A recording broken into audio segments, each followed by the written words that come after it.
Here you can see how to apply a pad to the buffer. Simply center the pad on the buffer's Velcro plate and then let the Velcro do its work. After that, simply apply a little bit of buffing compound and you're ready to buff. The key when you're buffing is to walk around the car first and take note of any scratches. You want to make sure that you hit all of the scratches that you see and try and get them all out, as that's extremely important to the quality of the work. Turn the speed up to 6 and spread the compound out a little bit, and then just work the compound in with the buffer. You might notice that the buffing pad here is a little bit worn out. Once the pad gets to this point, you should throw it away. I threw away this pad immediately after this job. Once you've applied the compound, then you have to wipe it off immediately. Take a microfiber cloth and just wipe off any excess compound that was left on the paint. The buffing pad generally drops quite a bit of compound, so you want to make sure that you get it all, and this can take a little bit of work. Repeat this process for every single scratch you see, and then you're ready to move on to polishing. When polishing, apply a small amount of polish to the white pad and then turn the speed setting from 6 down to 3. When you polish, you want to get all of the paint on the car, and you want to work in 2 foot by 2 foot areas. Since the speed's a little bit slower, just take your time and work the polish into the paint. If you feel comfortable doing it, you're able to hold the buffer with one hand. It won't hurt anything. Just make sure you don't drop it.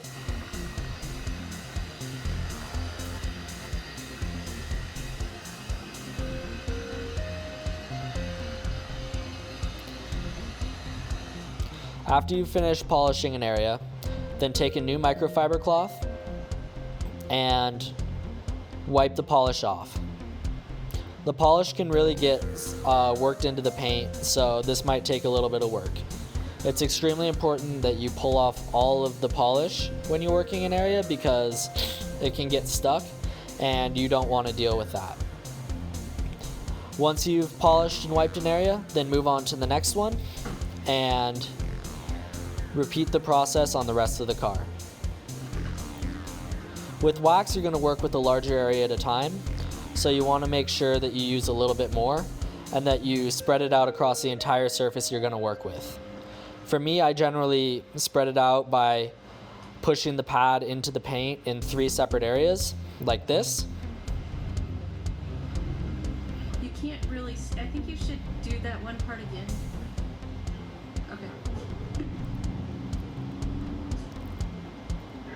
Once you're ready to go, turn the speed setting down to 1 and just work the wax into the paint.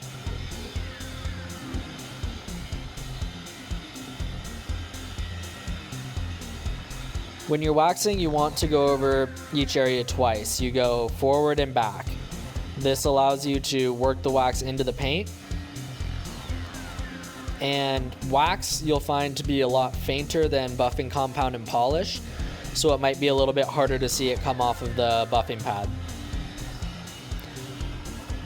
As a result, you want to make sure that you are being doubly careful to wax every single inch of paint on the car.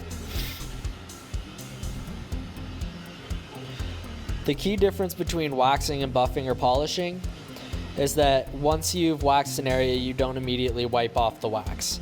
You let it sit for a little bit and you move on to the next section, and when you wipe it off, you want to be sure to follow the same pattern of sections that you applied the wax on. This allows the wax to create a bond and work better for the client.